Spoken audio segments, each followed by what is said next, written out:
సరే,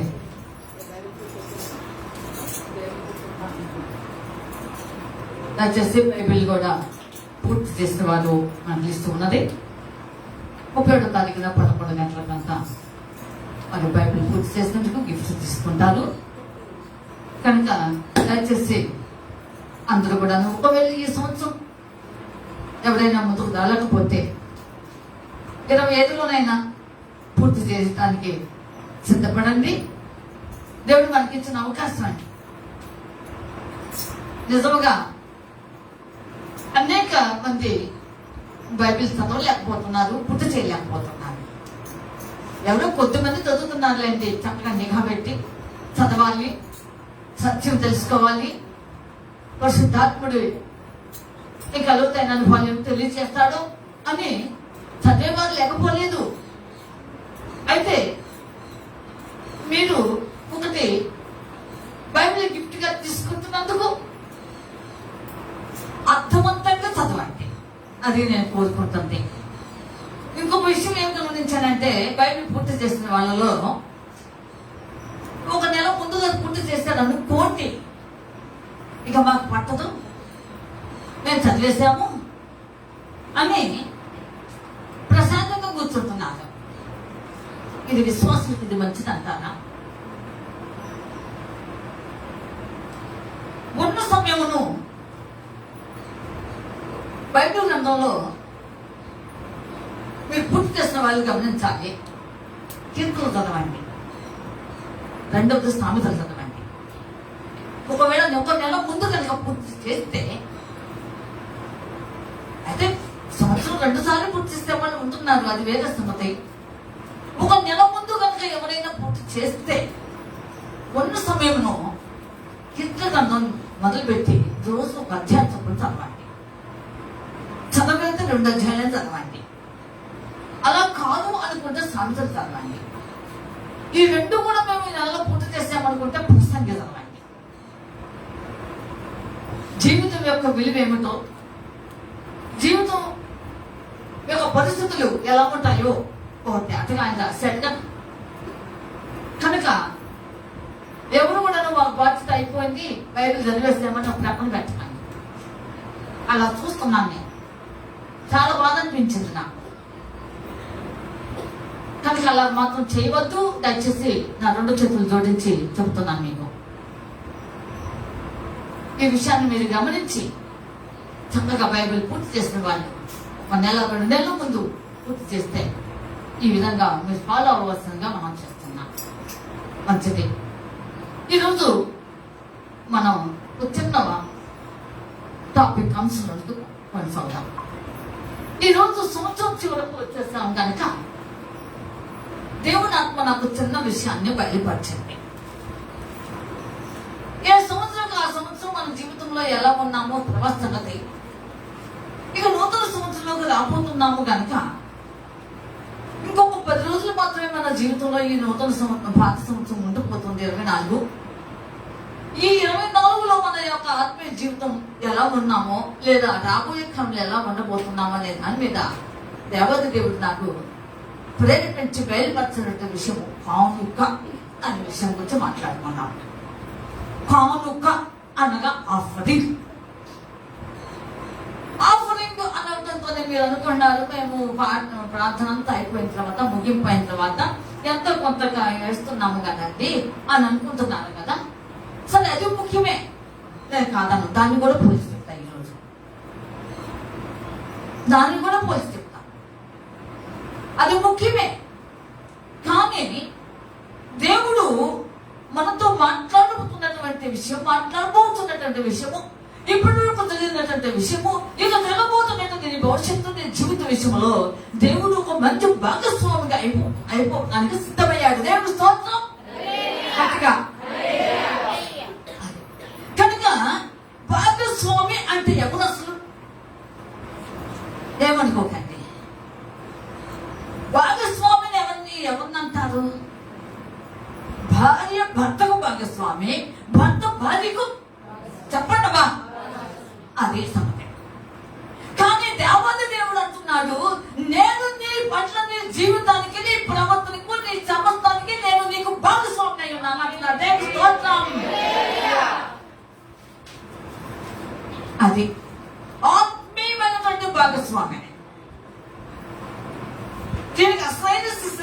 కొటేషన్ చెప్పాలి అంటే యెషయా గ్రంథం 54వ అధ్యాయము,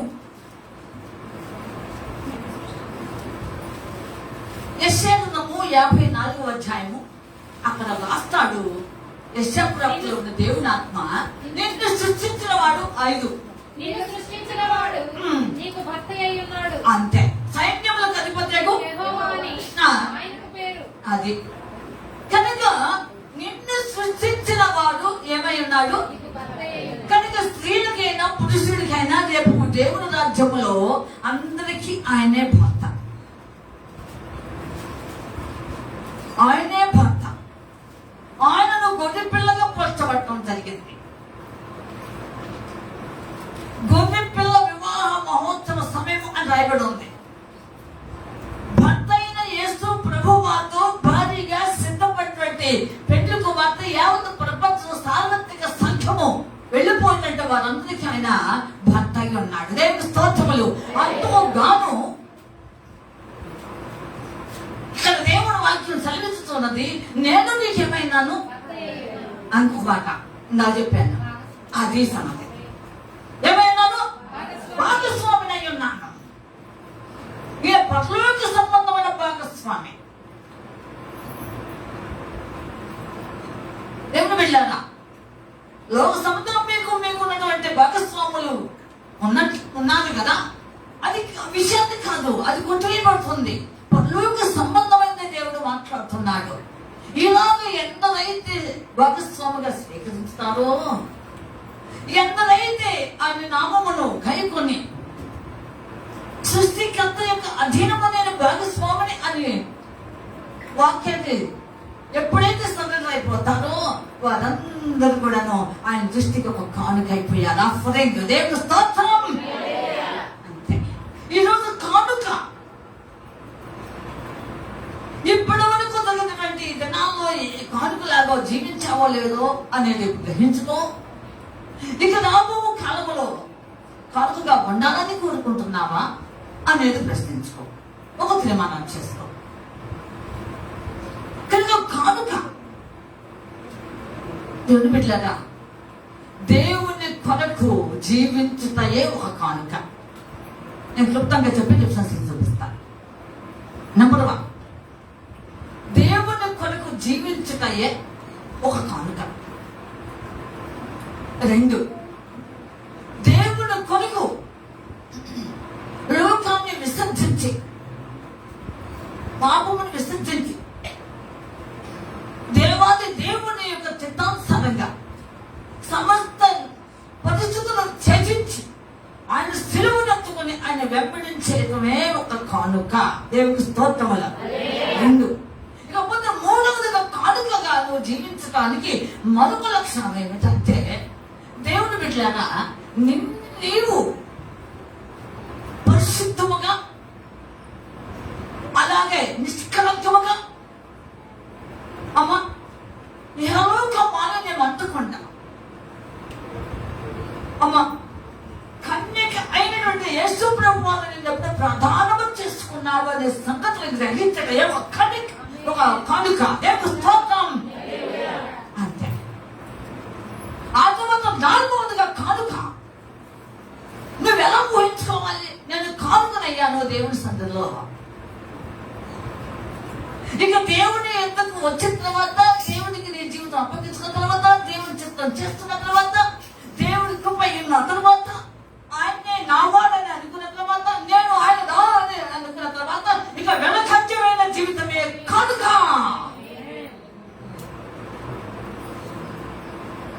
అంతే.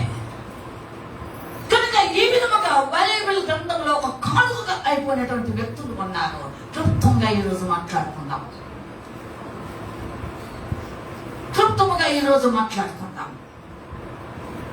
ఇంతకుముందు నేను వచ్చిన కొత్తలో కానుకబెట్టతో ఒక పాట పాడేవాడిని.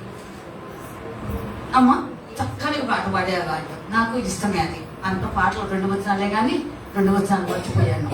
తీసుకో ప్రభు కానుక, జీవితం ఇదే నీదేగా, ఓ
అంటూ కానుక అయిపోయాను అనుకోవటం ఎప్పుడు ఎలాగంటే దేవుని బిడ్డలారా ఒక బల్లెప్పుడు అర్పించేటప్పుడు అది గోవుల మందలో ఒక గోవు కావచ్చు, గొర్రెల మందలో ఒక బొట్టెలు కావచ్చు. పాప పరిహారార్థ బలి కోసము శాంతి పరచడానికి సమాధాన పరచడానికి లేవ్యకాండంలో ఉంటుంది.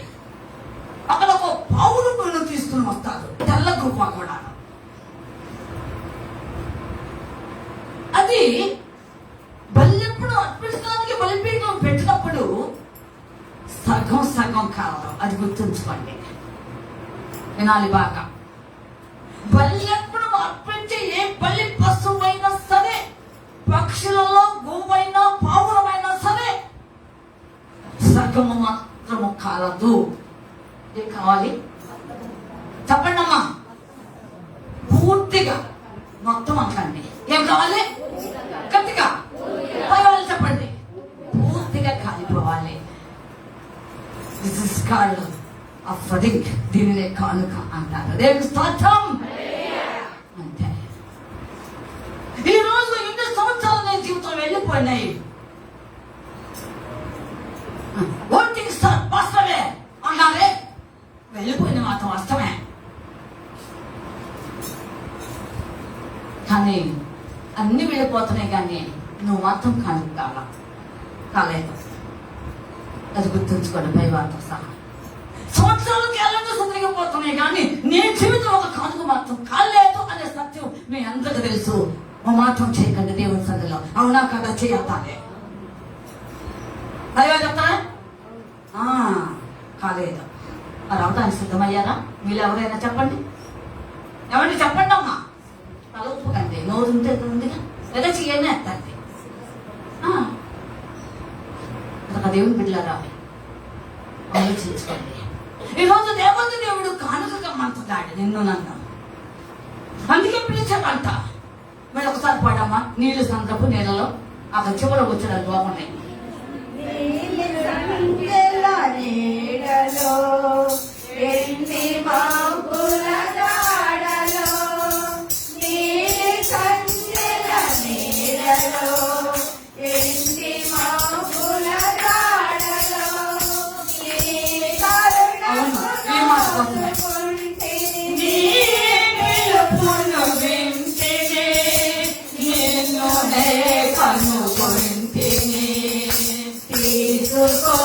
ప్రభు కానుక జీవితం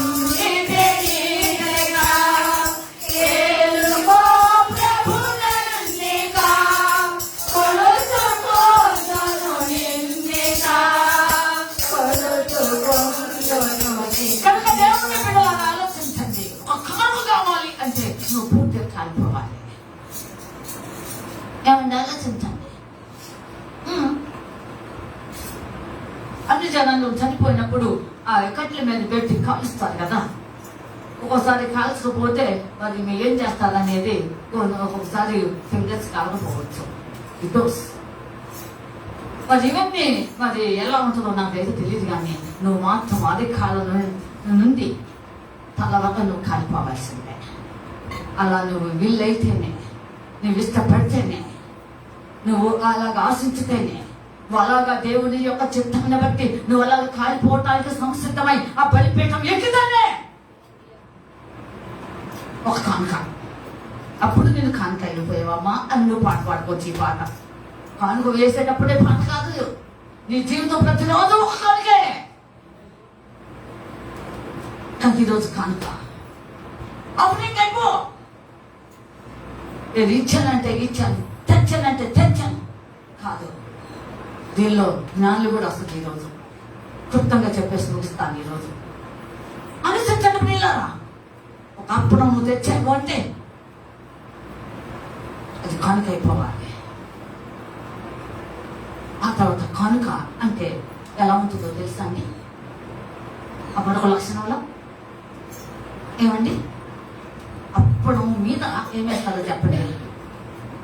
నేను చెప్పకుండా చెప్పండి. అప్పడం మీద ఏమి చేస్తారు పాత నిబంధనలో, మోసే గారి కాలంలో? చెప్పండి దయచేసి. కాదు, సాంప్రదాయం.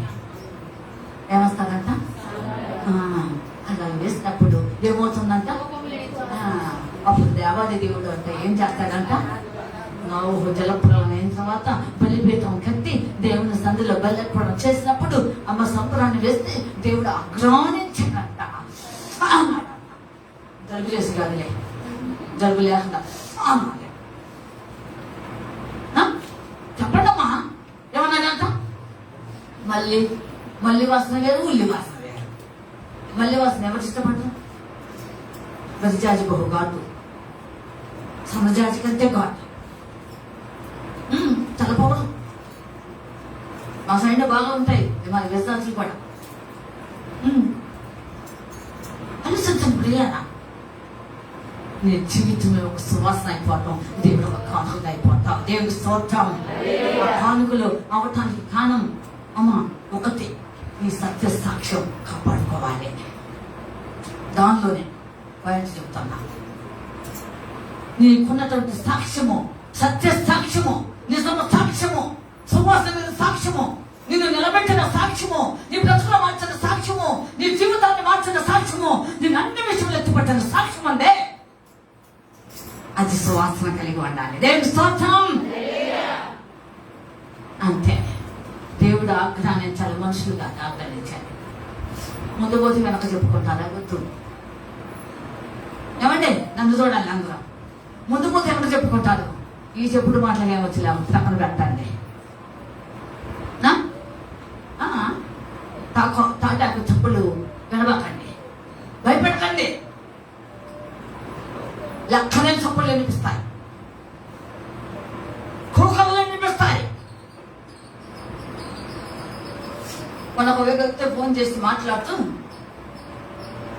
ఏదో దేవుని కృపణ గురించి నేను మాట్లాడుతున్నప్పుడు నేను చెప్పాను, నేను ఈ ఊరు వచ్చి చాలా సంవత్సరాలు అయ్యింది, 30 సంవత్సరాలు దాటింది, దాదాపు 34-35 అవుతుంది.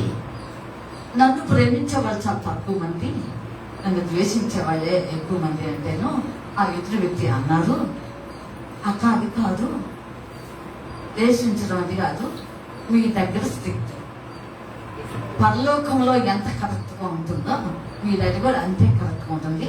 అది కొంచెం వాళ్ళకి కష్టమైంది, అందుకే కానీ ఇంకొకటి ఉండదు అన్న. ఏదైనా ఒకటి అనిపించింది లేదా కూడా. అంతేనయ్యా? అంతే. కనుక దేవుని బిడ్డలారా ఆలోచించండి. కనుక ఒక కానుక దేవుని కోసం, కానుక వెయ్యిల జీవితం ఒక కానుక. ఏమంటే వెయ్యిల జీవితం. 12 మంది శిష్యులు వచ్చారు, ఒక్క ఆయనే చచ్చాడు. ఎవరన్నా?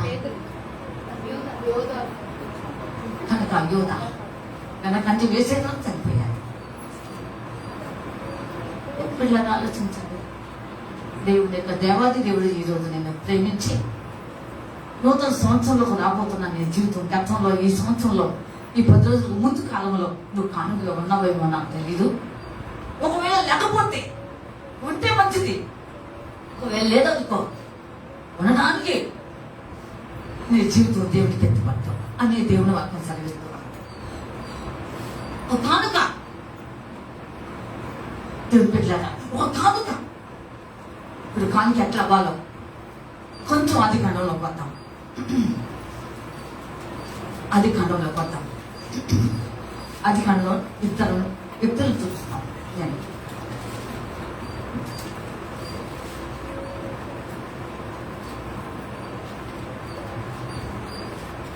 4వ అధ్యాయం ఆది కాండం 4.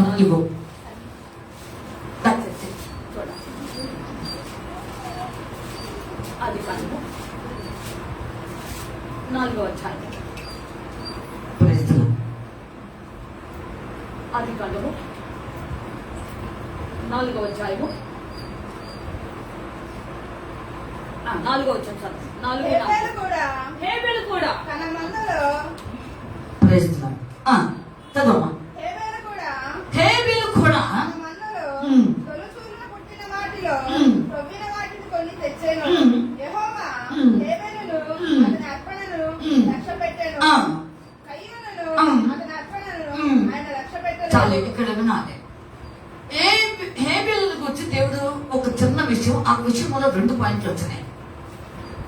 మీరు బాగా గమనించండి. ఒకసారి చదివించమంటే మళ్ళీ చదివిస్తా. 4 చదవమ్మా. మళ్ళీ ఒకసారి హేబేలు కూడా తన మందలో ఆ. తొలచూలు పుట్టిన వాటిలో ఉమ్. క్రొవ్విన వాటిని కొన్ని తెచ్చెను. ఆ. యెహోవా ఆ. హేబేలును ఆ. అతని అర్పణలను ఆ. లక్ష్యపెట్టెను. ఇక్కడ ఆపాలి. ఇప్పుడు ఏ విషయాన్ని చూసారు చెప్పండి డిఫరెన్స్ లో. ఈ చిన్న మాటలు ఏం చూశారు? వినండమ్మా. మాటలు కాదు కాదు కాదు దేవుడు లక్ష్య పెట్టి వస్తుంది భలే వాళ్ళు మీరు. అర్పణ 2. మొదట అర్పణ కంటే ముందు ఎవరు లక్ష్య పెట్టాడు? అదే ముందు నువ్వు కాదు కంటే నువ్వు తెచ్చింది దేవుడికి కనుక అవ్వతావు. దేవుడి స్తోత్రములు. హల్లెలూయా. ఆలోచించండి.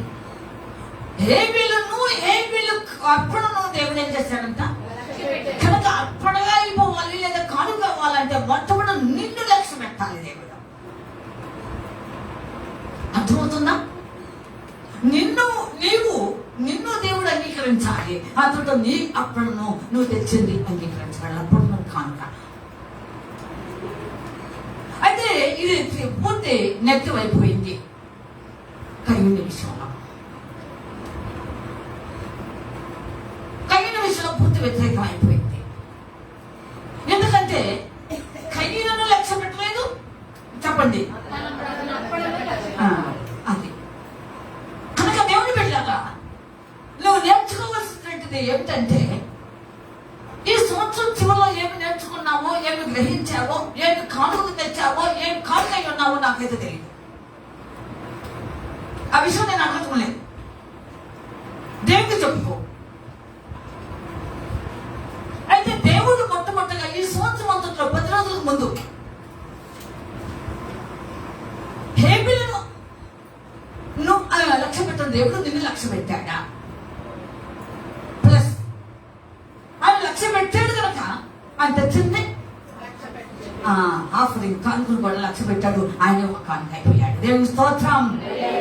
ఈ సంవత్సరంలో నువ్వు ఎలా ఉన్నావో అనే సంగతి కంటే రాబో కాలంలో ఒక కానుక జీవిస్తావా? ఒక కానుక జీవిస్తావా? ఏమండి?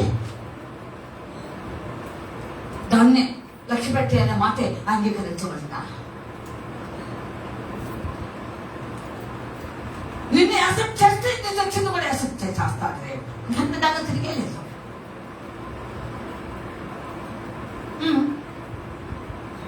అవును యాజకుడు, అవును హైపిటిస్ట్ ప్రధాన యాజకుడు మంచివాడే, మంచిది. కానీ జాడినంత మాత్రం చేత ఆయన అతిశయించలేదు. కానీ దేవుడు అన్నాడు, నేను మొదటగా నిన్ను అంగీకరించబడాలి. అది చెప్పాడు దేవుడు. దేవుడు స్తోత్రములు. దేవుని పిలుపు ఉన్నంత మాత్రం చేత దేవుడు నిన్ను అంగీకరించబడాలి. దేవుని ఏర్పాటు ఉన్నంత మాత్రం చేత కాదు, కానీ దేవుడు నిన్ను అంగీకరించబడాలి లేదా లక్ష్య పెట్టాలి. అదే ఒక కానుక. లేవియా కాండం 1వ అధ్యాయం. లేవియా 1వ అధ్యాయమా 3వ వచనం చదవండి. త్వరగా తీసుకోవాలి. 3 చదవండి. ఎవరు తీశారు? సమాధాన బలి అతడు గోవులలోని తీసుకొని వచ్చిన అది మగదే గాని ఆడదే గాని యెహోవా సన్నిధికి నిర్దోషమైన దానిని తీసుకుని రావాలి. దాన్ని అర్పించు దాని తల మీద తన చేయి ఉంచి ప్రత్యక్షపు గుడారం యొక్క ద్వారమును దాన్ని వధింపవలెను. యాజకులకు అహరోను కుమారులు బలిపీఠము చుట్టూ దాని రక్తము ప్రోక్షింపవలెను. అప్పుడు ఆ సమాధాన బలి వస్తువు యొక్క అంతరములను లోపలి దహన బలి అర్పించు. అతడు దహన బలి రూపముగా అర్పించున్నది గోవులలోని దైన ఎడల నిర్దోషమైన మగదాన్ని తీసుకొని రావలెను. తాను యెహోవా సన్నిధిని అంగీకరింపబడినట్లు ప్రత్యక్షపు గుడారము యొక్క ద్వారమునకు దానిని తీసుకొని రావలెను. చాలు. చూసారండి, ఇక్కడ దేవుని వాక్యం చదివిస్తున్నది. చూసారా? అతడు దేవుని సన్నిధిని అంగీకరించబడాలంట. అంతే. అది అప్పుడు అంగీకరించాడు అంటే అతను అంగీకరించబడాలి. అంగీకరించబడ్డాడు. అతను అంగీకరించబడ్డాడు అంటే ఏం చేయాలి? ఏమైంది? అదే కనుక నీవు కూడాను ఒక కానుకై జీవించాలి అంటే మొదట నువ్వు అంగీకరించాలి. నిన్ను దేవుడు లక్ష్య పెట్టాలి. కనుక ఈ 10 రోజుల ముందు కాలంలో ఎలా ఉన్నావు అనే సంగతి అంటే అది నీకే తెలియాలి. ఎవరైనా వాక్యం చెప్పేవారే, గద్దించేవారే, దిద్దుకోమని చెప్పేవారే, సరిచేసుకోమని చెప్పేవారే, నేను ఏమైనా గ్రహించుకోవాలని చెప్పేవారే, వాక్యాన్ని సరస్వత్వంలో ఎలాగ నడవాలని చెప్పేవారే, నిన్ను దేవాది దేవుడు నిన్ను లోకంలో నుండి, పాప శ్రమంలో నుండి, భయంకరమైన పరిస్థితుల నుండి నిన్ను అలాగ లేవనెత్తగాడు కనుక నువ్వు మొట్టమొదటిగా నువ్వు రావటం వచ్చిన మాట, దేవుడి సందుకు వచ్చిన మాట వాస్తున్నాయిలే, కానీ అప్పుడు అంగీకరించబడ్డాడు అంటే నువ్వు అంగీకరించబడాలి. అదే ఒక కానుక. ఇప్పుడు గత కాలంలో మరి ఎలా ఉన్నావు అనేది నీకు నీ దేవునికే తెలుసు. ఏమండి, వాక్యం చెప్తున్నప్పుడు విశ్వాసులు దేవుడు రవిజనులు చూస్తున్నప్పుడు ఎవరు ఏమిటంటే తెలియకుండా నేను లేదండి. ఏమండి, క్లాస్లో టీచర్ ఉన్నప్పుడు ఆ టీచర్ ఆ పిల్లలలో ఎవరు ఎలాంటి వారో ఆ టీచర్ బాగా తెలుసండి. సైకాలజీ తెలుసు, అలాగే మాకు కూడా సైకాలజీ తెలుసు. తెలియదు ఏమి లేదండి. తెలిసి ఒకవేళ చెబితే ఇది నాకే చెప్పింది అంటారు.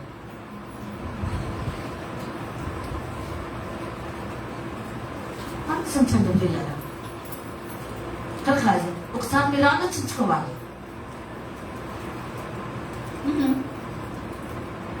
కనుక నువ్వు ఒక కానుకైపోవాలి. నువ్వు అంగీకరించబడ్డావు, పడితే ఆ కానుక అంగీకరించబడి, ఆ అర్పణ అంగీకరించబడింది. ఆ దహన బలి పశువును అర్పించడానికి ముందుకు వచ్చి బలిపీఠ మీద పెట్టి బాగానే ఉంది. అంతే, నీ జీవితము నకసిక పర్యంతము ఆ బలి పశువు విడదీయబడింది. చర్మం వెలిసేశాడు. అది ప్రతిదీ కూడాను అవి విడదీయబడ్డాయి. కనుక నీ జీవితం కూడా అణువణువు నీ శరీరంలో ఉన్న ప్రతి అణువణువు దేవునికి అప్పగించుకునేలాగా ఉండాలి. కూర్చున్నా లేచినా. అందుకే కొంచెం దావీదు అంటాడు 139వ అధ్యాయం చదువుదాం. కీర్తన గ్రంథం 139వ అధ్యాయం 139. నేను కూర్చుండుట. ఎన్నో వచ్చాం ఎన్నో 139:2. నేను కూర్చుండుట, నేను లేచుట నీకు తెలియను. నాకు తలంపు పుట్టక మునుపే నీవు నా మనస్సును గ్రహించుచున్నావు. నా నడకను, చదువు, నా పడకను నీవు పరిశీలన చేసి ఉన్నావు. నా చర్యలన్నింటినీ నీవు బాగుగా తెలుసుకొని ఉన్నావు. యెహోవా మాట నా నాలుకకు రాక మునుపే అది నీకు పూర్తిగా తెలిసి ఉన్నది. వెనుకను ముందును నీవు నన్ను ఆవరించి ఉన్నావు. ఎంత బాగా అన్నాడండి, ఎంత బాగా అన్నాడండి. ఒక అర్పణ తెస్తే అర్పణ అంగీకరించిన దేవుడు అర్పణ నువ్వే. ఆ బలి పశువును విడదీయబడి ఆ బలిపీఠ మీద ఆ బలి అర్పణ అర్పిస్తున్నది అది నీవే. అలాగా అర్పించబడి ఒక కానుక అయిపోయినట్లయితే నీ నడక, నీ పడక, నీ తలుపులు నీకు తెలియక రాక మునిపే, నీ మాట నీ నోటి నుండి రాక మునిపే అన్ని కూడా గ్రహించిన దేవాది దేవుడు. ఇవేమి మాట్లాడుకున్నామో నో నో నో నో అది కాదు, అది కాదు, అది కాదు, అలా మాట్లాడవద్దు, ఇగో ఇది మాట్లాడు అని చెప్పే దేవుడు. ఇలాగ త్రోవను వెళ్తున్నావు, నో ఈ త్రోవను వెళ్ళొద్దు. భయంకరమైన కట్ల పాములు ఉన్నాయి, మరి కొబ్బరస్సు ఉన్నాయి, అనేక మిడుగాములు ఉన్నాయి, అనేక గ్రహణములు ఉన్నాయి. నో ఆ త్రోవను వెళ్ళవద్దు, ఇంకొక త్రోవను వెళ్ళావు.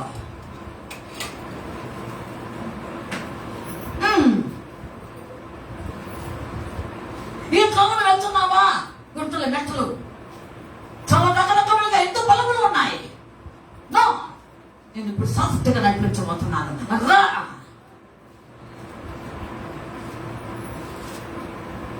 ఒక అర్పణ అయిపోయినటువంటి వారి జీవితం యొక్క బలమైనటువంటి విశేషకరంగా ఈ తీరుగా ఉంటుంది. ఉన్నావా? ఉన్నావా? ఏమండి? ఆలోచించండి. చెబుతున్నాను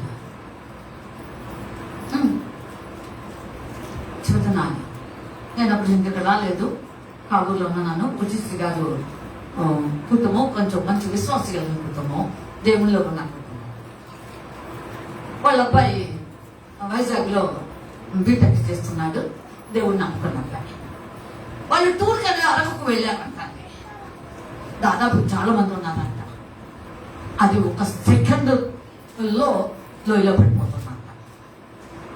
ఒక సెకండ్, ఆ క్షణంలో అంతమంది పిల్లల్లో కూడాను అక్కడి నుంచి యేసయ్యా నన్ను కనికరించమని ప్రార్థన చేశాడంట. దేవుడు తప్పించాడు ఆ స్థితి నుండి, లేకపోతే ఏమయ్యేదో కూడా అర్థమయ్యేది కాదని పాపం ఏడ్చి చెప్పాడు. కనుక ఆలోచించండి, ఇలాగా ఏ అపాయము నీకు రానివ్వడం, ఏ తొట్టుపాటు నీకు రానివ్వడం, భీతి నీకు దూరంగా ఉంటుంది. రెండాలుగా అదేమైంది, అన్వేషణ ఎదుగుపెట్టారో మార్చుంటారు. రాసు 2 ఉండాలి, ఏం చేశారబ్బా? చెవులు పెట్టారా? చెప్పితే నేను దగ్గర పెట్టించేదాన్ని. సరే ఆలోచించండి పిల్లలు, భీతి నీకు దూరంలో ఉంటుందంట. కొన్ని వారం చెప్పాను, మనవాడు వెళ్తే అక్కడ పట్టుకున్నారా మాటని. యాకోబు దేవా నీ గద్దెంపు రథ సాధులు సైతం చేస్తాను అయినా అంతే. నువ్వు అర్పణంగా అయిపోతే అర్పణంగా అర్పించే, అర్పణము లాంటి జీవితంలో నువ్వు జీవించి ఒక అర్పణం అయిపోవాలి. దానిపల్లిగా గొర్రె పిల్ల గాని, గౌరు మందలో ఒక గోవు గాని, సమాధాన బలి కోసము పావురము గొవ్వలో కానీ తీసుకొని సమర్పించడం కంటే దానిల బలి నువ్వు జీవించడమే ఒక కానుక. ఇలాగా ఉండిపోవటానికి ఇష్టపడ్డావా? ఇప్పుడు వరకు లేవులేండి, మీరు చెప్పేది ఏముందో నేనే చెప్తున్నా. ఈ 10 రోజుల ముందు ఎవరు లేరు, ఈ 10 రోజుల్లో ఉంటారని నమ్మకం లేదు. నూతన సంవత్సరాలైనా నేను తీసుకో, ఒక తీర్మానం చేసుకో.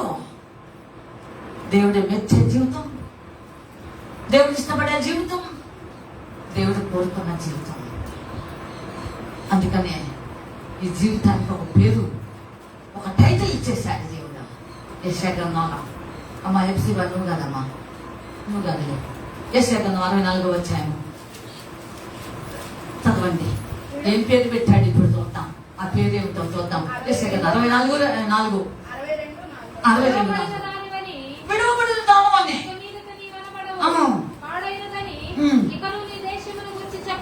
చదువు. అది ప్రియురాలు, యు ఆర్ మై బిలవ్డ్. ఒక అర్పణంగా అయ్యే ప్రతి ఒక్కరిని ఎత్తబడి పెళ్లికి మార్పిస్తాం. కానీ అనబోతున్నాడు రేపు. ఎవరు నువ్వు? నాకు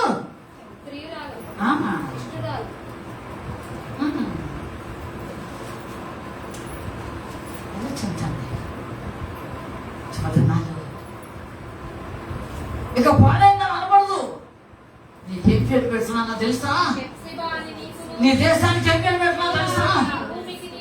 యులా ప్లీజ్ అనంతకరమైందని పెడతాం.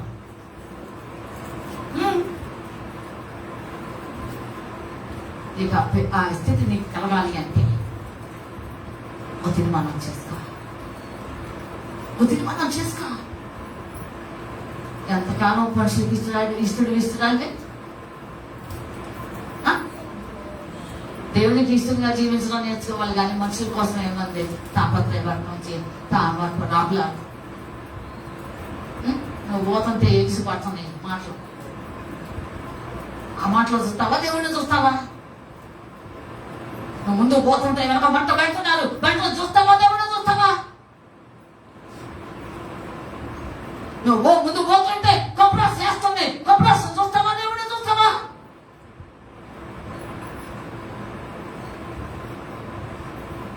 ఆలోచించండి పిల్లలు,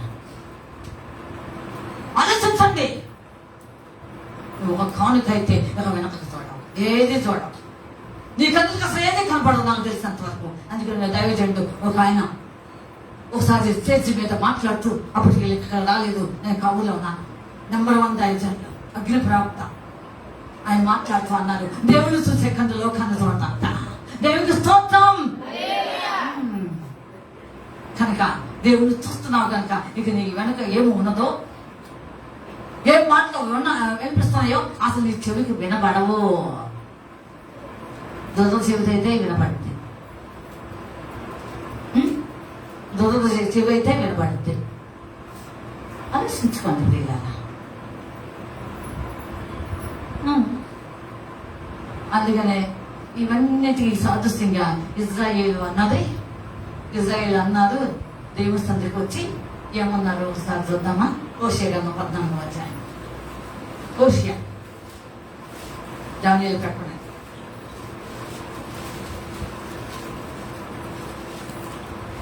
మొదటి 2 వచనాలు చదవండి. ఇశ్రాయేలు, ఆ. నీ పాపము చేత ఆ. నీవు పూజితివి కనుక ఆ. నీ దేవుడైన యెహోవా తట్టుకు తిరుగుము. చదవమ్మా. మాటలు సిద్ధపరచుకొని యెహోవా యొద్దకు ఆ, తిరుగుడి. ఇక్కడ అవ్వమ్మా, మాటలు సిద్ధపరచుకుని యెహోవా యొద్దకు రండి అన్నాడు దేవుడు. అంటే ఏం మాట సిద్ధపరచుకుంటావు?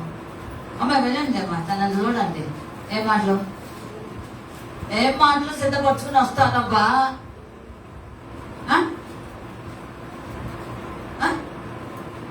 కవం పొలం సిద్ధపరచుకుని వస్తావా? అదేం మాట్లాడిన దానికి రెట్టింపు మాట్లాడదామని సిద్ధపరచుకుని వస్తావా? ఈ రోజు ఏంటో అంత తేల్చాలనుకుని సిద్ధపరచుకుని వచ్చావా? ఈ రోజు ఏంటో అసలు చేయాలనుకుని వచ్చేసావా సిద్ధపరచుకుని? ఇలా చెబుతున్నాడు, మాటలు సిద్ధపరచుకో. నీ పాపం చేత నువ్వు కూలిపోయావు. నువ్వు అనేక విషయంలో దేవుడు తిరుగుబాటు చేసి చెత్తగొట్టబడ్డావు. ఒకప్పుడు శాపగ్రస్తంగా చేసుకున్నావు. ఒకప్పుడు మీరే మరి అనేక విషయంలో దేవుడికి వ్యతిరేకమైపోయారు. ఇవన్నీ కూడాను పశ్చాత్తాపడి ఎప్పుడైనా నీ దగ్గరికి వచ్చాము, నీవు ఈ దినమందైన సమాధాన సంపన్నమైన సంగతులు గ్రహించలేను అది నీకు అర్థమేలని అన్నాడు కనుక ఇప్పుడు దానికోసమే సమాధాన విషయంలో నా తండ్రి రాజీ పడకుండా నీ సందికి వచ్చామని సిద్ధపరచుకుందండి అయ్యా. అంతేగాని మరొకటి కానే కాదు. అందుకంటున్నాడు, మీరు నా ఎదురు వచ్చేటప్పుడు ఎలా రావాలంట? ఏం మాట్లాడుతుంది? దేవునికి యోగ్యమైన తీరులో జీవించడానికి, ఆయన మెచ్చే జీవితము, ఆయనకు ఒక కానుకైన జీవితము. అమ్మా, ఇప్పటి నుండి నీ మాట చొప్పున మేము చేస్తామని చెప్పి ఒక తీర్మానంతో కూడినటువంటి మాటలు పలకటానికి రెండే సిద్ధపరచుకోండి. ఇంకేమన్నారు? ఆయనతో చెప్పవలసినది ఏమనగా, మా పాపములన్నింటినీ పరిహరింపుము. ఎడ్లకు బదులుగా నీకు మా పెదవులు అర్పించుచున్నాము. నీవు అంగీకరింపదగినవి అవే మాకున్నవి. అంతే. దేవుని స్తోత్రములు. హల్లెలూయా. అంగీకరించేవి ఏమంట? చెప్పండి అందరూ గట్టి చెప్పండి. పైవారు ఏంటంటే అంగీకరించేది ఏంటంట? పెదవులు. ఎందుకంటే పెదవుల దోషం భయంకరమైంది. పెదవుల దోషం భయంకరమైంది. పింగిరి మాటలు ఈ ప్రపంచంలో అంతా కూడా నీ పెదవులనే ఉంటాయి. ఏం మాట్లాడతావో నీకు తెలియదు, ఏమంటున్నావో నీకు తెలియదు. అమ్మా, పొగరెక్కి మాట్లాడతావో తెలియదు, అసహించి మాట్లాడతావో తెలియదు. ఇంకా నేను ఎక్కువ మాట్లాడలేదు. ఇవన్నీ ఉన్నతమైనదే పెదవులు. అయ్యా ఐశ్వర్యే మాకు ఇచ్చేది, ఎడ్లు కాదయ్యా. ఇప్పటి నుండి మా పెదవులు మీకు అప్పగిస్తాం. ఎలాంటి పెదవులు చూద్దాం. యెషయా 6వ అధ్యాయము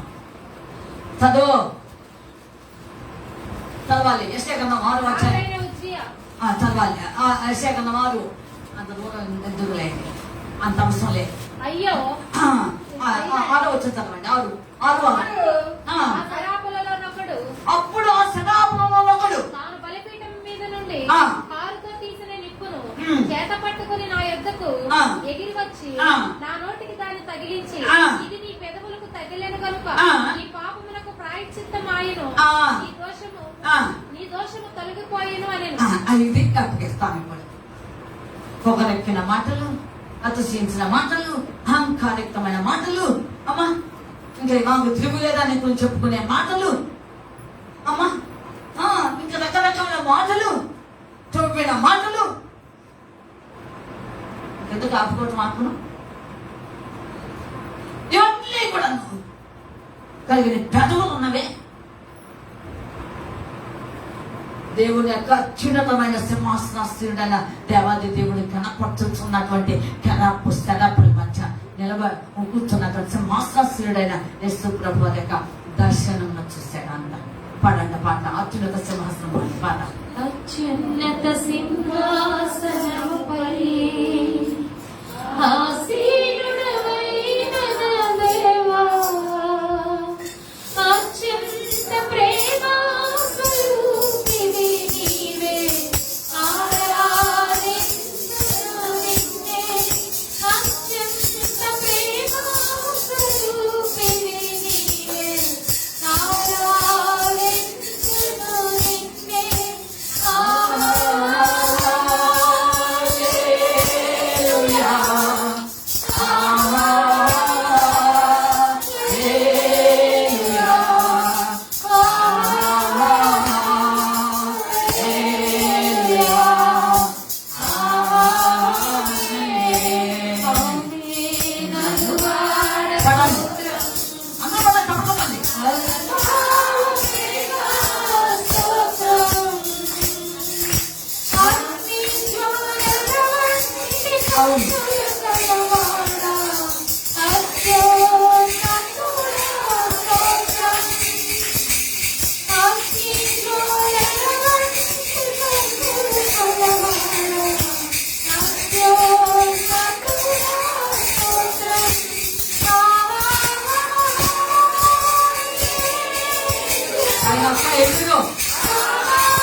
అలాంటి దైవికమైన అత్యున్నత సింహాసనం కూర్చున్న ప్రభు యేసు క్రీస్తు వారు అమ్మ కోట్ల దేవతలను పచ్చట్టుగా ఉండిపోయారు. అలాంటి దేవాది దేవుడిని చూసి ఈయన దర్శనంలో నేను అసలు పరిశుద్ధుడు అనడానికి ప్రభాతాన్ని కూడా యోగ్యత లేని వాడినయ్యా, నా పెదవులు దోషం అపవిత్రమైన అని చెప్పి అక్కడ తన పాపం రూపుకున్నప్పుడు అమ్మ శరాపులలో వచ్చేసి అమ్మ బట్టకాలతో నిప్పు తీసుకొచ్చి ఎదిలిస్తే పెదవుల దోషం పోయిందంట. కనుక పరిశుద్ధకరమైన పవిత్రమైన పెదవులతో నీ మాట సిద్ధపరచుకోండి అని చెప్పినప్పుడు సిద్ధపరచుకుని వచ్చి అయ్యా మా పాపను క్షమించు, మా పెదవుల దోషం తొలగించి ఇదిగోయ్యా ఎట్లనో బదులు మా పెదవులనే మేము ఇస్తున్నామని చెప్పేసి అక్కడ ఒప్పుకున్నారంట. ఈ రోజు ఎంతమంది పెదవులు దేవునికి అప్పగిస్తున్నారు? ఎంతమంది పెదవులు దేవునికి అప్పగిస్తారు? ఇక మా పెదవుల నుండి అపవిత్రమైన మాటలు రావు, మా పెదవుల నుండి కొండముల మాటలు రావు, వారములైనటువంటి స్థితిని మా పెదవుల నుండి రావు. ఇలాంటివన్నీ దుర్భాగ్యకరమైన స్థితి అంతా కూడా మా పెదవుల నుండి రావు అని తీర్మానం చేసి అప్పుడే నువ్వు ఒక కానుక, అప్పుడే నీవు చెప్పలేమంటే కానుక. ఈ సంవత్సరంలో 4 గోళ్ల మధ్య బాగా వినే విద్యార్థులు కలిగిన వారు, భయభక్తులు కలిగిన వారు, తగ్గింపు స్వభావం కలిగిన వారు, దేవునికి ఇష్టకరంగా ఉండేవారు. అమ్మా నిజము మాటలు రానివా, అబ్బో మిత భాషలు చాలా బాగుండొచ్చుంటారు. వెలుగు పెడితే మామూలుగా ఉండదు. ఇది దేవుడికి ఇష్టమా అంటే గుళ్ళోనేమో అర్పణ ఒక కానుక, అమ్మ బళ్ళోనేమో చిరిగిపోయిన అర్పణం, పనిలో మాలి పేదవాళ్ళం. ఇదా ఇదా దేవుడు అనుకుంటుంది? గుళ్ళో బళ్ళో ఎక్కడైనా ఒకటే. దేవుణ్ణి కలిగిన వారు ఎప్పుడు ఎక్కడ కోట్ల మందిలో కూడా ఒకే రీతిలో అంటారు. ఆలోచించండి ప్రియులారా, నిన్ను చూస్తే దేవుడు నమ్ముకున్నామని పక్కన చెప్పేస్తామన్నారు. అమ్మా ప్రైజ్ ది లార్డ్. మీరు దేవుడు నమ్ముకున్నారు కదా, మీరు విశ్వాసి కదా, మీరు దైవ సేవకులు కదా. నన్ను అనేక మంది తెలియని వారు కూడా చూసి మీరు సేవకులు కదండి అన్నవారు ఉన్నారు. అది అంటున్నారా విశ్వాసాన్ని? నేను చూసిన వాళ్ళు విశ్వాసం అంటున్నారా? ఏమండి అంటున్నారయ్యా? అంటున్నా మరి కారణం ఏంటో ఆలోచించండి పిల్లారా. ఎక్కడ ఉన్నా ఒకే తీరులో ఉండటమే ఒక అర్పణం, ఒక కానుక. అర్పణం నువ్వే, ఆ కానుక నువ్వే. ఉంటున్నావా? మారిపోతున్నావా? మార్పు మాట విన్నప్పుడంతా మారిపోతున్నావా? అసలు మారిపోతున్నంత, ఉదయం అంతా మారిపోతున్నంత, మనిషి అంతా మారిపోతున్నాడంట, జీవితం అంతా మరిచి వాడి జీవితం వాడి తప్ప. ఇంతవరకు ఏమో అనుకున్నా, ఎన్నాళ్ళ మట్టుకు ఏదో అనుకున్నా, ఏదోనో ఊహించుకున్నా. ఇదంతా ఈరోజు మాత్రం అంతా నాకు అనుకున్నాను. ఎప్పుడు ఎక్కడ చెప్పలేమండి. ఎప్పుడు ఎక్కడ? ఇప్పుడు ఇక్కడే.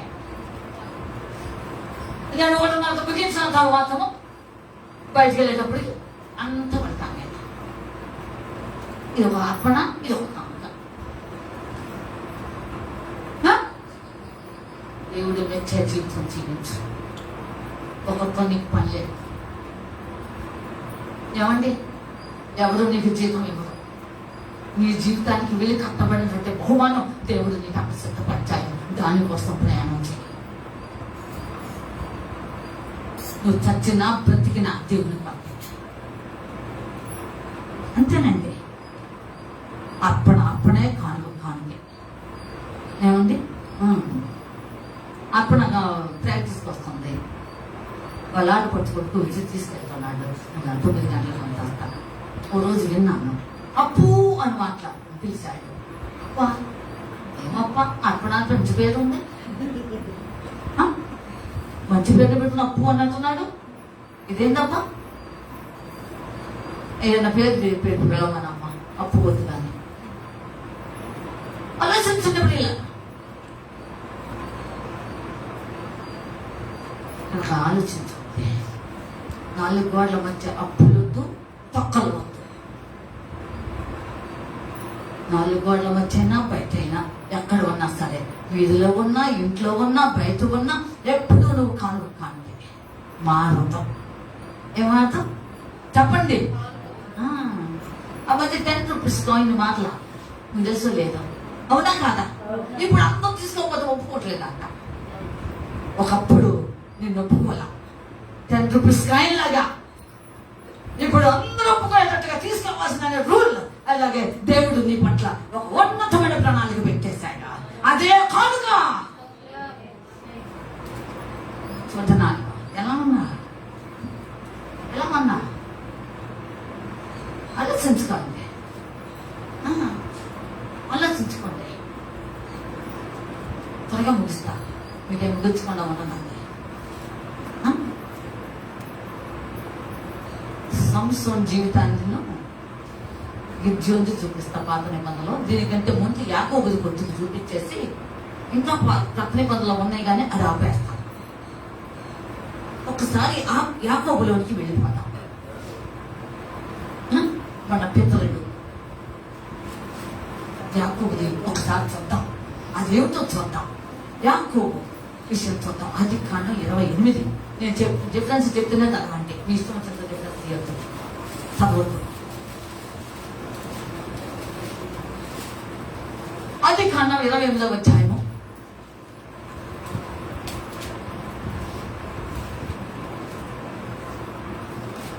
18వ వచనం చదవండి.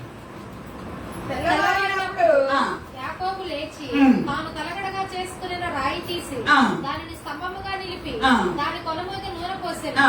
మరియు అతడు ఆ స్థలములకు బేతేలు అని పేరు పెట్టెను. దేవుని బిడ్డలారా, ఆలోచించండి. ఆ రాజు యేసు ప్రభువే. అలా ఉంచుతాం. స్తంభంగా చూసి అక్కడేం వేసాడంట? నూనె పోసాడు. అంటే నువ్వు రాబో తరాలకి, యావత్ ప్రపంచానికి, సమస్తానికి ఒక మెయిన్ స్తంభం నీవే నాయన అని ఆ రోజునే దేవుని ఆత్మ అతనితో మాట్లాడింది. అభిషేకించేసేసాడు. కనుక ఆదిలోనే నిన్ను అభిషేకించుకున్నాడు. తల్లి గర్భంలో రూపింపబడక మునిపే జిమ్యాతో చెప్పాడు, నేను నిన్ను ఏర్పాటు చేస్తున్నాను అన్నట్లుగానే ఎలా జరిగిపోయింది. అప్పుడే కానుకగా దేవుడు బయట పెట్టే తల్లి గర్భం నుండి ఇప్పటి వరకు తన జీవితం చాలా మలుపు తిరిగింది. అని ఎన్ని విషయాలు తెలిసిన క్లుప్తంగా లాగేస్తున్నా. రకరకాల మలుపు తిరిగింది. శ్రమలనే లోయ, గడాంతకాలం అనే లోయ. ఏమండి, లోయ ద్వారం కూడా ధ్యానం చేసాడంట. ఆ యొక్క యెరూషలేము ఎలా బూడిద ఉన్నదో శ్మశానంగా మారిందో దాన్ని ఏమిటో రహస్యంగా చూద్దామని చెప్పి అమ్మ లోయ ద్వారం గుండా సీక్రెట్ గా వెళ్ళాడంట నెహెమ్యా. అలాగే నీ జీవితం అంతా మనుషులకు కాక దేవుడికి తీరుగా నేను చక్కగా రహస్యకరంగా నేను నడిపించి ఆ లోయ ద్వారం కంటే నేను ఎత్తుపెట్టాడు. దేవుడు స్తోత్రం. అంతే అనేక రీతిలో దేవుడు నిన్ను పుట్టం వేశాడు. ఒక అర్పణగా నిలబడాలని, ఒక కనుక జీవించాలని నువ్వు కోరుకున్నట్లయితే ఎప్పటి వరకు ఎలా ఉన్నావో నాకు తెలియదు, ఎక్కడైనా తీర్మానం చేసుకో. అలాగా యాకోబు జీవితం రకరకాల మలుపు. మాట్లాడండి, అసలు మాట్లాడండి. అలాగా యావత్ ప్రపంచానికి చాలు అయినటువంటి తీరులో నిలిచిపోయినటువంటి గొప్ప వ్యక్తి ఇజ్రాయేలు. నీ భాగ్యం ఎంత గొప్పదనే స్థితికి వచ్చాడంటే నువ్వెంత ఆలోచించుకో, ఎంతైనా ఆలోచించు, ఆలోచించు. నీ భాగ్యం ఎంత గొప్పదయ్యా, అసలు నీతో పోలిన వారే లేదన్నాడు. కానుకై జీవిస్తే నీతో పోలిన వారే లేరు. ఒక అప్పుడమై నువ్వు దేవుని సన్నిధిలో ఒక పీఠం మీద నువ్వు పూర్తి కాలిపోయినటువంటి జీవితంలో ఉన్నతమైన సాక్ష్య అనుభవంతో నువ్వు కొనసాగితే నీకు మించిన వారే లేరు. అసలు నీ భాగ్యం ఎంత గొప్ప, అసలు నేను పోలిన వారే లేరు. అలా జీవించాలని ఇష్టపడుతున్నానా? ఏమండి, నా కుమారుడు బ్రతికే ఉన్నాడంట, నా బ్రతికే ఉన్నాడంట, బ్రతికే ఉన్నాడంట. వృద్ధాప్యంలో ఆ మాట విని ప్రాణం అంతా తప్పనిల్లిందంట. దేవుడు స్తోత్రం. ఏమైందంట? పోయిన ప్రాణం ఏమైంది? ఎంత మంచి వార్త చెప్పారండి. ప్రాణం లేసి వచ్చిందండి అనుకోరు మన వాళ్ళు, అంటారా లేదా మన వాళ్ళు?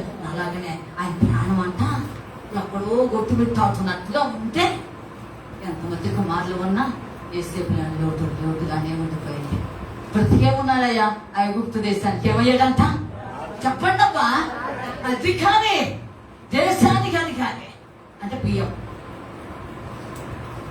ఆలోచించండి పడేలారా. ఆ మాట వింటే అందులో వచ్చి చెప్పారంట, నీ కుమారుడు యేసు నువ్వు బాగా ప్రేమించావే, విచిత్రమైన అంగీలు గుర్తించావు కదా, వెళ్ళి చూసుకున్నావుగా నీ కుమారుని, ఆయనలో రాయలు చూసేకున్నావుగా అనే ఉంటారు. అక్కడ రాయబడలేదు కానీ నీ కుమారులో ఎవరు చూస్తున్నావు చెప్పడామండి? రాయలు చూసుకున్నావుగా, విచిత్రమైన అంగీలు గుర్తుకున్నావుగా, నువ్వు బతికి అపరిమితంగా ప్రేమించావుగా, నీ కుమారుడు బతికే ఉన్నాడు. నా కుమారుడు బతికే ఉన్నాడా? నా కుమారుడు బతికే ఉన్నాడు. అయితే ఇప్పుడే వెళ్ళాట, రథాలు సిద్ధపరుచుకున్నాడు, లెక్కాడు, నాకు ప్రాణం తప్పరిల్లిందంట. దేవుడు స్తోత్రం. అనేక కష్టపడు పరిస్థితుల్లో గుర్తుపెట్టాడుతున్న జీవితంలో ఒక కానుకై నిలబెట్టాడు దేవుడాది దేవుడు. నీ కోసం, నా కోసం నీవు కూడా అలా ఉండాలని. దేవుడు స్తోత్రం. అంటావా? అంటారా? ఇప్పటి వరకు ఉన్న అనుభవాలు వేరు, ఇప్పటి వరకు నడిచిన దారి వేరు, ఇప్పటి వరకు ఉన్న పరిస్థితులు వేరు. ఇక రాబోతున్న రీతిలో రాబో కాలంలో అలాగా 27లో నీ జీవితాన్ని ఉన్నతంగా రావాలని దేవుడు కోరుకుంటున్నాడు. ఉన్నతంగా రావాలని కోరుకుంటున్నాడు. ఒక కానుకైతే ఒక కానుకగా జీవించాలంటే దేవుడు ఇష్టపడుతున్నాడు. ఎవరిని చూడబాకు, వెనకబడితే వీళ్ళు మర్చిపో. అంతే. మునుపటి సంగతులు జ్ఞాపకం చేసుకోవద్దని దేవుడే చెప్పాడు. అయినా అదే తెచ్చుకుంటాం, ఆ కంపంతో వాళ్ళు తెచ్చుకుంటాం, పూసుకుంటాం. నువ్వు కంపు అవుతావు, అది అది ఉండిపోతావు. ఇంకా అప్పుడే ఎక్కడా, ఇంకా కానికి ఎక్కడా? దేవుడేమో చెప్పాడు, అవి పెట్టుకుని నీవు దేవుడాత్మ కోల్పోయే కంటే అవి తీసేసుకో, వేగమే ముందుకు సాగు. నూతన నిబంధన నెరవేర్చే కాలం వచ్చేసింది, కొత్త నిబంధన కాలం వచ్చేసింది, కృపాకాలము అది కూడా గతించబోతుంది కదా. సాగు అని అంటే ఆ కొంపంతా తీసుకొచ్చి ముందు పెడతాం. నీకెందుకు అంతండి? వదిలిపెట్టేసి ఇట్లా చెబుతున్నారు. ఏమండి, గిజ్జున్న దేవుడు పిలిస్తే ఏమండి ఆయన పిలిచాడు కనుక, నన్ను పిలిచావు కనుక, నాకు విజయం ఇస్తావు కనుక నేను నీ సందులో ఎలాగ ముందంజ వేయాలంటే నా స్థితి ఇవ్వడాను నాకు స్థితి కావాలి అన్నాడు కదా. రాతి మీద అర్పణం పెట్టేస్తే అర్పణ దేవత ప్రత్యక్షమై అదృశ్యమైందని రాయబడి ఉంది కదా. ఉందా లేదా? మీ పేద మీకు నేను చూపిస్తే కానీ నమ్మడం ఇది. నా మామూలుడా యాజపతిగా 6వ అధ్యాయం 6వ అధ్యాయం న్యాయపతి 6వ అధ్యాయం 19వ వచనం. త్వరగా ముగిస్తా. అప్పుడు గిద్యోను ఆ. లోపలికి పోయి ఆ. ఒక మేక పిల్లను ఉమ్. తూమెడు పిండితో పొంగని భక్షములను ఆ. సిద్ధపరచి ఉమ్. ఆ మాంసమును ఉమ్. దప్పలో ఉంచి ఉమ్. అది వండిన నీళ్లను ఉమ్. కుండలో పోసి ఉమ్. ఆయన కొరకు ఉమ్. ఆ మస్తకి వృక్షము క్రిందికి చదువు. దానిని తీసుకొని వచ్చి ఆ. దగ్గర ఉంచగా ఆ. దేవుని దూత ఆ. ఆ మాంసమును ఉమ్. పొంగని భక్షములను పట్టుకొని ఉమ్. రాతి మీద పెట్టి ఆ. నీళ్లు పోయమని అతనితో చెప్పాను. చెప్పాను. అతడు అలాగ చేయగా ఉమ్. యెహోవా దూత ఉమ్. తన చేతనున్న కర్రను చాపి ఉమ్. దాని కొనతో ఉమ్. ఆ మాంసమును ఆ మాంసమును ఆ పొంగని భక్షములను ముట్టినప్పుడు ఆ. అగ్ని ఉమ్. ఆ రాతిలో నుండి వెడలి ఉమ్. ఆ మాంసమును ఉమ్. పొంగని భక్షములను ఉమ్. కాల్చివేసెను. దేవుని స్తోత్రం. హల్లెలూయా. యేసు ప్రభు వారు పుట్టిన తర్వాత ఆయనకి దేవదూతలు ఏం పేరు చెప్పారంటే, అమ్మా ఇమ్మానుయేలు అని పేరు పెట్టేవాడు, అనగా ప్రశాంతమున దేవుడు మనకు అన్నాడు. అట్లానే నేను నీ జీవితానికి నువ్వు నా పట్ల నువ్వు కానుకై జీవిస్తున్నావు గనక, ఒక అర్పణమై ఉన్నావు గనక, ఇప్పటి నుండి నీ జీవితం ఈ తీరిగా ఉండబోతుంది గనక నేను నీకు తోడై ఉంటాను అంటానికి గాను ఆ రాజులో నుండి ఏమొచ్చేసిందంట అంటే ఆ రాయి ఆయన ఎవరంట? క్రీస్తు అనే దేవుని స్తోత్రం. ఎల్లనగా మన దేవుడు దహించు కనుక ఆ అగ్ని నీ ముందుగా నడుస్తున్నది. డోంట్ వరీ, పో అంతే. Do not afraid. The Bible knows that the stick upon us said. కనుక నువ్వు అర్పణమై ఆ అర్పణం రాత్రి మీద పెట్టి ఎప్పుడైతే ఆ రాత్రి నుండి ఆ అగ్ని మంటలు లేనియో నీ జీవితం అలాగా ఉండిపోవాలి. అప్పుడు ఆయన నిన్ను ఆస్వాదిస్తాడు, నిన్ను కోరుకుంటాడు, నిన్ను అంగీకరిస్తాడు, నిన్ను నొచ్చుకుంటాడు. ఆయన మెచ్చే జీవితం చాలా విశేషమైంది. ఈ రోజు ప్రజలు మెప్పు కోరుకుంటున్నారు. ప్రజలందరూ దేవుని మెప్పు కోరటం లేదు. ఆయన మొహమా చెప్తే ఇదేపు భుజాన్ని వేసుకుంటున్నారు. ఏమండి ఈ భుజాన్ని వేసుకునే మాటలు మానండి అమ్మా. ఈ మాటలు ఉట్టి మాటలకు నేను ఇందాకే చెప్పాను అమ్మ, టాటాకు చెప్పలకి మరియు వణకవద్దు, పెద్దవద్దు అంతే. సాగిపో, అర్పణమైపో దేవుడికి. ఒక బల్లి అర్పణమైపో, ఒక కానుకైపో. ఇప్పుడు వాళ్ళకి అయ్యవలేదు, నాకైతే తెలీదు. ఎక్కడ అవుతాను సిద్ధపడ. లోకం చూడవద్దు. అసలు లోకంలో నువ్వు నేర్చుకునేది ఏముందో నాకు చెప్పండి. మీరు ఎవరైనా సరే, పై వాళ్ళైనా కింద వాళ్ళైనా ఏం నేర్చుకున్నావు లోకంలో? నువ్వు నేర్చుకున్నది ఏంటో నేను చెప్తాను, మీరు చెప్పడం. నేను చెప్తాను రెడీగా ఉన్నా. పిలిపిట్టు మీద నువ్వు లోకంలో ఏం నేర్చుకున్నా తెలుసా? కొండాలు, సాడీలు, ఓరలేని తనం, ఏమండి పడన తనము, కెత్తన తనము, ఏమండి మెచ్చన తనము, ప్రజల మెప్పు, ఇవి నేను నేర్చుకోలేదు ఇప్పటిదాకా. దేవుడు అన్నాడు అవి పొట్టు వేయబడాలి, ఇంక వద్దు. 25 నుండి 25లో ఇక నుండి దేవుడు వచ్చినంత వరకు, ఆయన వచ్చి నిన్ను తీసుకెళ్ళినంత వరకు కూడా నువ్వు కానుక అయ్యి ఉంటే నేను మెచ్చుకుంటాను అన్నాడు. ఇప్పుడు ఈ మెప్పు కోరుకుంటావా, ప్రజలు మెప్పు కోరుకుంటావా? చెప్పాలి అందరూ, మీరు చెప్పండి. నవ్వుతామండి బయట పైవాదం. ఏం మెప్పుకోరు, వద్దు. వాళ్ళ ద్వారా నువ్వు పొంది ఏ బహుమానం లేదు. ఏమండి దేవుడి స్థాయికి భారభరితమైన బహుమానం. మనుషులు ఏమి ఇవ్వరు, చేదు కాయలకు వస్తారు. నా పట్లైనా నీ పట్లైనా ప్రజలు కోసేది చేదు ద్రాక్ష, చేదు కాయలకు వస్తారు. మా కూరగాయలు తీసుకురమ్మా సేద అంటే దోసకాయలు తీసుకొచ్చి దనుకో. తెలుసా లోపల మాయ? చెప్పాలండి, తెలియదుగా. చేదైపోతుంది ఫోన్ అంతా. సరే అసలు ఈసారి కాదు మంచిది వస్తానక్క, ఇప్పుడు అన్ని చేతిలో వస్తాయి అక్క అంది ఒకసారి. ఇప్పుడు కాదు 4 నెలలకు. అవునా అప్పుడల్లిగా అన్నదా లేదా? అవును. ఇప్పుడు అన్ని చేతికి వస్తున్నాయి అక్క అనంతే. తెలుసా లోపలికి తెలియదుగా. కొబ్బరికాయ కొడుతున్నావు, తెంకాయ కొడుతున్నావో ఏదో ఎడుగు పెడుతున్నావు నాకు తెలియదు. ఏమండి మంచి కాయలు తీసుకున్నావు, లోపల ఏమైపోయింది? కుళ్ళిన జీవితం, కంపు జీవితం. దేవుడా అదే నువ్వు లోపల నేర్చుకునేది. అని విడిచిపెట్టు. దేవుడు చెప్తాడు, గిద్యోను భయపడవద్దు, నేను నీకు తోడయ్యాను. ఎందుకో తెలుసా? ఇమ్మానుయేలు దేవుడు ఆయన 2000 సంవత్సరాల ముందుగానే వాగ్దానం చేశాడు. కనుక ఆ దేవుడు ఈ రోజు నీతో కూడా ఉన్నాడు. నేను నడిపిస్తున్నా దేవుడు, నిన్ను అత్తుకున్నా, నిన్ను అన్ని విషయంలో నేను సేద చూస్తున్నా దేవుడు, నిన్ను అలాగా ఎత్తుపట్టుకున్న దేవుడు ఈ రోజు నేను తోడేసినాడు. కనుక ఒక అర్పణ జీవించు. ఎంత గొప్ప మాట అంటే నాకు బాగా ఇష్టం ఈ మాట. ఏమండి రాజుల నుండి ఏమవుతుంది అంట? అగ్ని వచ్చేసింది, అగ్ని జ్వాలల్లో దేవత అలా అర్థమైంది. అలాగే దేవుని బిడ్డలారా, నువ్వు ఆలోచించుకుంటున్నావు. ఆలోచన చేసుకో. కానుక అవుతావా? ఒక కానుక అయిపోతావా? కానుక అయిపోతావా? ప్రభుస్తున్నారు. ఏమండి నేను ఎప్పుడు దేవుని దగ్గర ప్రార్థన చేసేది ఒకటే, ప్రభు నేను లోకంలో నేర్చుకునేది ఏమీ లేదు. లోకం ప్రజల దగ్గర నుంచి అలవర్చుకునేది ఏమీ లేదు. నీ దగ్గరే నేర్చుకోవాలి, నీ దగ్గరే నేను అలవర్చుకోవాలి. ఏదైనా సరే నీ బలిష్టమైన హస్తములలో నేను ఒదిగిపోవాలి నాయన.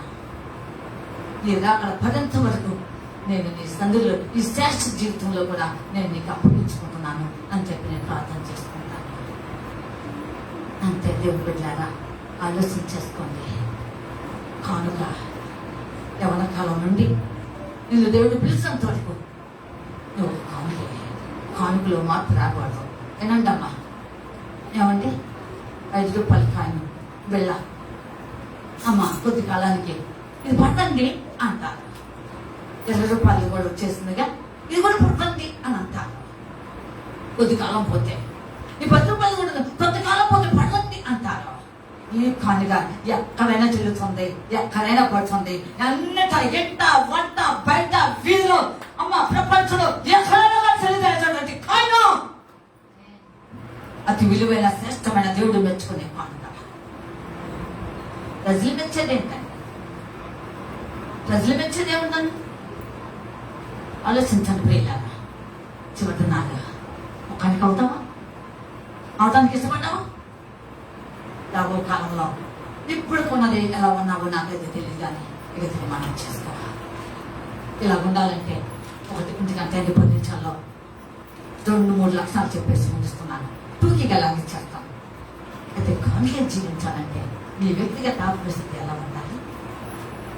ఎలా ఉండాలి? నీ వ్యక్తిగత ఆత్మస్థితి ఒక కానుక ఉండాలి అంటే ఎలా ఉండాలి? మీరు ఎలా ఉండాలి? ఏమండి? ఒకటి నెంబర్ 1, నువ్వు ఎల్లప్పుడూ పడుండా కూర్చుండా లేచినా 100 మందిలో ఉన్నా 10 మందిలో ఉన్నా నువ్వు దేవునితో ముచ్చటించేలాగా ఉండాలి నీ జీవితం అంతా. దేవునికి స్తోత్రం. అనుదినము నా గడపతో కాచుకునే వారు ధన్యులు అని రాయబడి సంతతి కదా 6వ అధ్యాయం చూడండి. సామెత 6 త్వరగా 6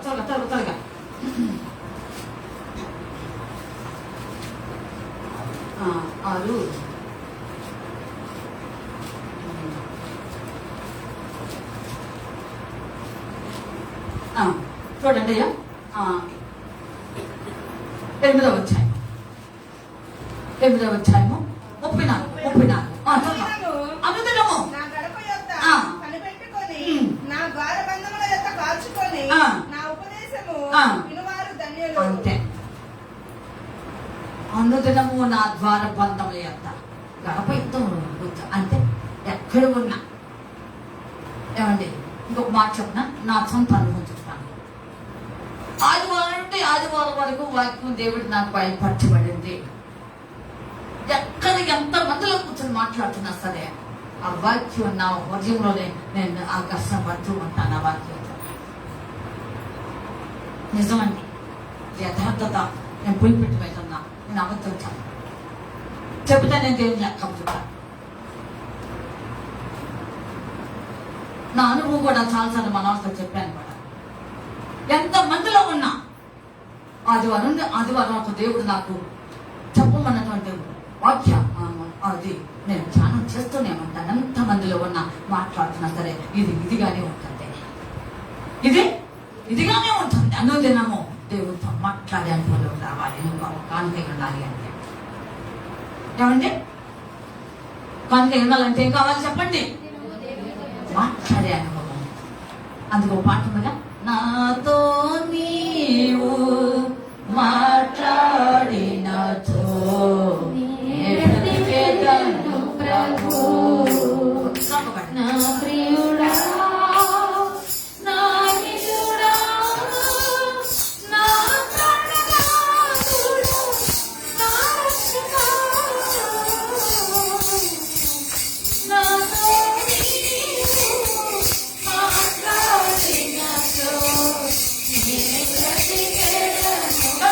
నాతో మాట్లాడుతూ ఉంటే ఎప్పుడు కూడా నువ్వు తావు.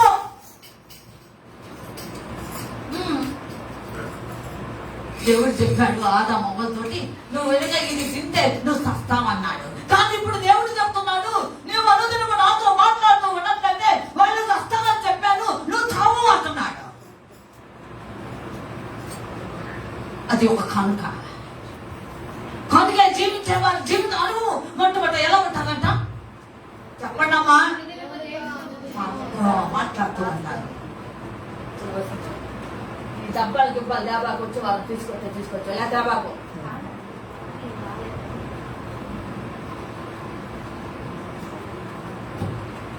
నా హృదయమెంతో జీవము గల దేవుని దర్శింపానందముతో కేకలేయుచున్నది. సాక్షితో కృపను నేను తలంచగా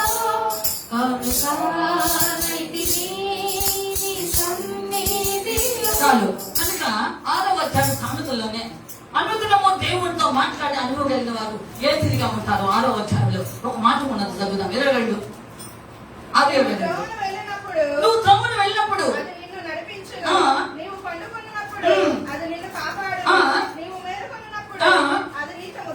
ఎప్పుడు ఇది ఆయనతో నువ్వు మాట్లాడుతున్నప్పుడు, అనుదినము నువ్వు అప్పుడు కానుకై ఆయనతో జీవిస్తున్నప్పుడు నేను విడిచిపెట్టదు ఆ వాక్యం. ఆ దేవుడు నేను విడిచిపెట్టాడు. చూసారండి ఎంత బాగా ఉన్నదో చూసారా? నువ్వు త్రోవను వెళ్తున్నావు, అది గడాంత కర్పలోయ, మణాంత కర్పలోయ, శబడన లోయ, అది ఎలాంటిది అనేది దాని కంటే వినండి, వాటి కంటే అది ఏ త్రోవనే కావచ్చు, అది ఏ విధమందని కావచ్చు. ఆ త్రోవను నువ్వు వెళ్తున్నప్పుడు ఏం చేస్తుందంట? అమ్మా నడిపిస్తుంది, నడిపిస్తుంది. చూసారండి? నువ్వు అనుదినము నువ్వు ఆయనతో మాట్లాడుతుంటే ఆయన నడిపించేది.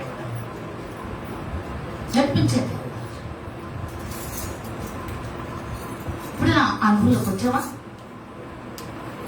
నువ్వు బస్సులో ప్రయాణం చేస్తున్నావు, భయంకరమైన ఏదో బ్రహ్మదం ముంచుకొస్తున్నప్పుడు సడన్ గా దేవుడు నేను కాపాడతాడు.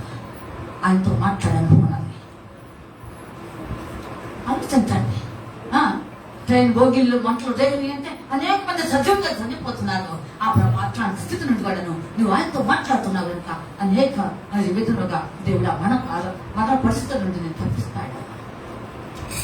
ఆయనతో మాట్లాడేవారు ఎవరంటే ఒక కాంటాక్ట్ జీవించేవారు మాట్లాడారు.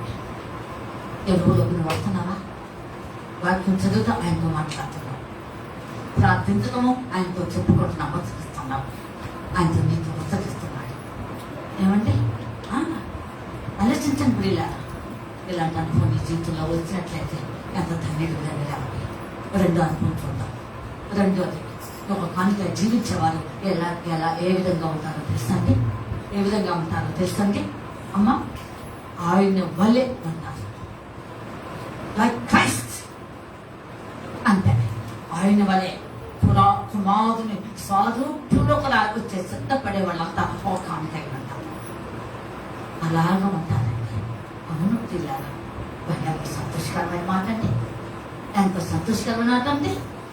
దేవుడు కోరుకునే బిడ్డలందరూ కూడాను ఆయన లాగా ఉండాలని ఆయన కోరుకుంటున్నాడు.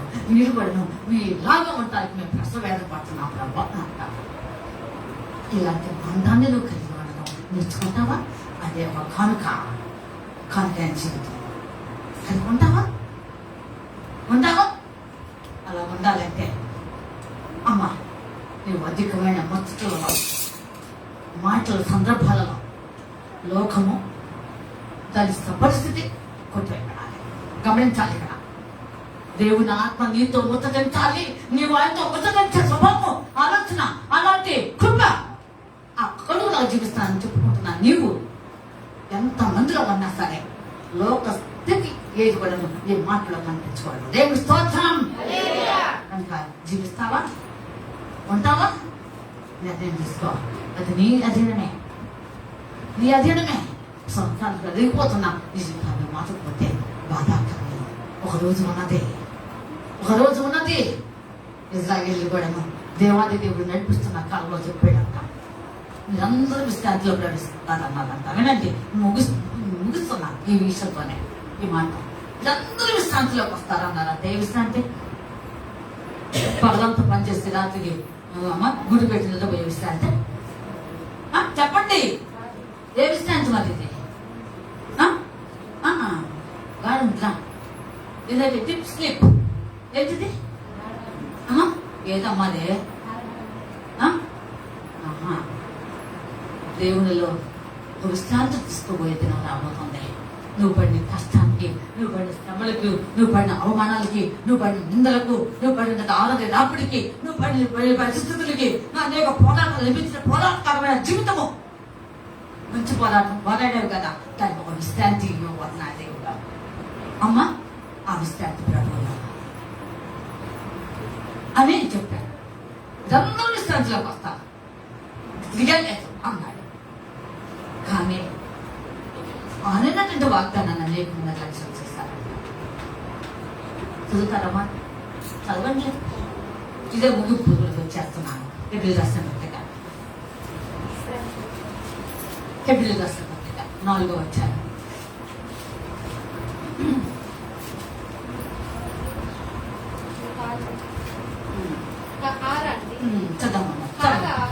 ఎవరో కొందరు విశ్రాంతిలో ప్రవేశించుదరని మాట నిశ్చయము కనుకను ముందు సువార్త వినిన వారు అవిధేయత చేత ప్రవేశింపలేదు కనుకను నేడు మీరు ఆయన మాట వినని ఎడల మీ హృదయములను కఠినపరచుకుడని వెనక చెప్పబడిన ప్రకారం ఇంతకాలమైన తరువాత దావీదు గ్రంథంలో నేడని ఒక దినము నిర్ణయించుచున్నాడు.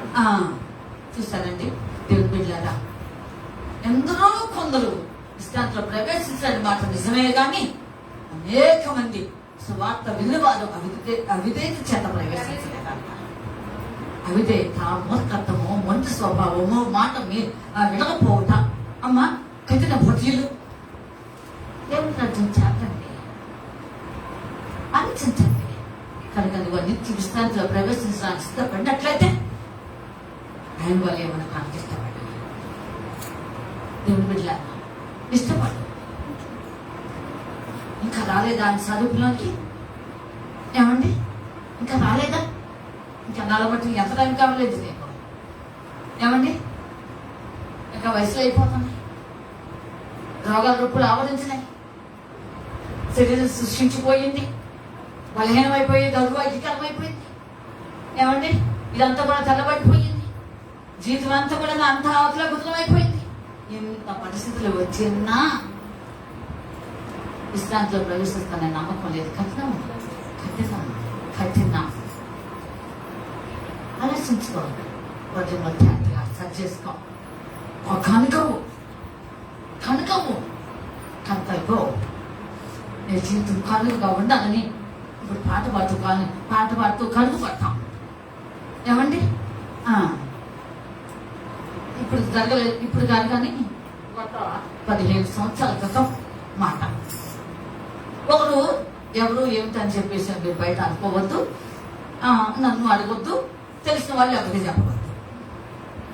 ఒకరు నాకు కానుక ఇచ్చారు, వినండమ్మా. ఒకరు నాకు కానుక ఇచ్చారు. మా పాస్టర్ గారు కానుక ఇవ్వాలనుకున్నాం అని అంటున్నారు. ఇచ్చారు, బాగానే ఉంది, ప్రార్థన చేశాను, కానుక తీసుకున్నాను. తర్వాత ఎన్నో రోజులు గడవలేదండి. ఇచ్చిన ఆమె భర్త వచ్చి వాడు మీ కానుక ఇచ్చింది నాకు ఇచ్చేసేయండి అన్నాడు. చెప్పకండి, పేరు చూద్దాం, వద్దు, లేదు, ఇద్దరు లేదు, భార్య భర్తలు ఇద్దరు లేదు. ఇదేందండి, నాకు ఏం అర్థం కావట్లా. గొర్రె పోయిందండి, ఏం చేయాలో అర్థం కాలేదు. నిజమండి దేవుని బిడ్డలారా, ఏం చేయటం అర్థం కాక ఏమండి చిలకమ్మ గారిని చెప్పింది. ఏంటండి చిలకమ్మ గారు అంటే పరిస్థితి చదివలేదు, నేను మాట్లాడుతున్నానండి సాంబార్తో. నేను మాట్లాడి మేము ఏదో మాట్లాడాను. ఏమండి చిలకమ్మ గారు ఉన్నారుగా, అడగండి, వదిలే అడుగుతుంది. దానికి ఆలోచించండి దేవుని బిడ్డలారా. ఇద్దరు లేదు భార్య భర్తలు. ఆమె చనిపోయింది అమ్మగారు. తర్వాత ఆయన లేడుగా, ఆయన చనిపోయాడు. దేవుని బిడ్డలారా, ఆలోచించండి. నువ్వు ఇచ్చింది కానుక నువ్వు తీసుకోవడానికి కాదు. నీ జీవితం దేవునికి ఇచ్చిన తర్వాత లోకానికి అప్పగించవద్దు, శాతానికి అప్పగించవద్దు, పరిస్థితులకు అప్పగించవద్దు, ఇంకొకరి దగ్గరికి అప్పగించవద్దు. కానుకే మారదు. లోకంలో ఉన్న కాయన్స్ అన్ని మారిపోతాయి, కానీ నువ్విచ్చే నువ్వున్నవే స్వచ్ఛమైన కాయ. అమ్మా ఎటు తిప్పినా ఎట్లా ఉంది ఆ కాయను? చెల్లుతుంది. క్రిస్టియస్ లో ఏ షాప్కి చెల్లుతుంది. ఏమండి, ఏ షాప్కి చెల్లుతుంది, ఎక్కడన్నా చెల్లుతుంది, ఎక్కడ మాత్రం చెల్లుతుంది. అమ్మా గాడ్ ఇచ్చినా చేసినా ఇది స్వచ్ఛమైన కాయ. క్రిస్టియస్ కాయన రాయబడి ఉంది దాని మీద. ఎవరు రాయబడి ఉంది? కనుక ఆ కాయన లాగా ఉంటావా, ఆ కానుక లాగా ఉంటాలని గుర్తు మనం చూస్తూ ఈరోజు అమ్మా రాబోయే నిజవేజ్లో నువ్వు కూడా నీ జీవితంలో ఉండాలని దేవాది దేవుడు కోరుకుంటూ ఒక కానుకే కొనమని చెప్తున్నాడు. కానుక ఉంటావా అని ఒక తీర్మానం చేసుకుని చక్కగా దేవునికి అప్పగించుకుంటూ ముందుకు సాగుదాం. దేవుడి వారికి జీవించుగాక. ఆమె ఈ వారికి ప్రార్థన చేయండి.